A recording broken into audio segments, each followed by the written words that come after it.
আসসালামু আলাইকুম। বাউফল বনে দিয়ে ভাইয়া আমাকে বাড়তে আইছে, তো চিন্তা করছি হ্যারপান না আজকে আমরা প্রন টেম্পুরা বানাবো। আম্মু লও শুরু করি। আচ্ছা ঠিক আছে। প্রন টেম্পুরা বানাইনার পান্নে আমরা এখানে নগ্য হলা সিঙ্গল লইছি, এখন ইয়ে করতে হইবে। সিঙ্গুর মাছ প্রথমটা করা হয়ে গেছে, মনে রাখবেন সিঙ্গুর মাছের লেজ কলম রাখতে দিতে হইবে। এখন আমাকে এই সিঙ্গুর মাছ মেরিনেট করতে হইবে, আর মেরিনেট করার পান্নে প্রথমে দিয়ে দিতে আছি কালা গোলমরিচের গুঁড়ি, নুন। এখন সিঙ্গুর মাছ মাখতে হইবে। এখন এই সিঙ্গুর মাছের মধ্যে দেব কর্নফ্লাওয়ার। সিঙ্গুর মাছ মেরিনেট করা হয়ে গেছে, এখন আমাকে একটা ব্যাটার রেডি করতে হইবে। ব্যাটার রেডি করার পান্নে প্রথমে দিয়ে দিতে আছি 1/4 কাপ কর্নফ্লাওয়ার, 1/4 কাপ ময়দা, হাফ চা চামচ বেকিং পাউডার, অল্প একটু গোলমরিচ, হাফ চা চামচ নুন।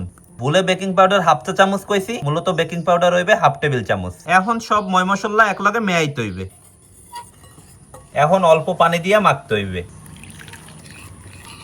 সবশেষে দিয়ে দিতে আছি অল্প একটু সয়াবিন তেল।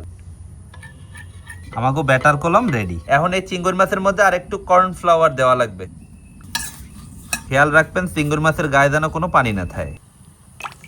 তেল গরম হয়ে গেছে, এখন এই চিংড়ি মাছ ব্যাটারে চুবাইয়া ভাজতে হইবে। প্রথমেই কলম লাড়াচাড়া দেওয়া যাইবে না, 1 মিনিট অপেক্ষা করতে হইবে, এরপর লাড়া দিতে হইবে। প্রন টেম্পুরা প্রথম খোলা ভাজা হয়ে গেছে। আম্মু রাতের প্রন টেম্পুরা দেখতে তো সেই মনে হইতেছে, খাইতেও ইনশাল্লাহ সেই হইবে। বিসমিল্লাহ। কি খবর ভাইয়া, কেমন লাগতে আছে? রবিন, তুমি যে আর কত কিছু খাওয়াবা ভাই। প্রন টেম্পুরা নতুন খাবার, আমার জীবনে প্রথম খাইলাম, খুব মজা হয়, খুব মজা। অসাধারণ রবিন ভাই, খুবই দারুণ হয়েছে। একসে মজা বেটা। আরে সিঙ্গুর মাছ কিন্তু আমরাই ধরছি, এই পুকুর দিয়েই ধরছি, আর পুকুরের পারে হয়ে খাইতে আছি। যে না খাইবে সে ভুল করবে।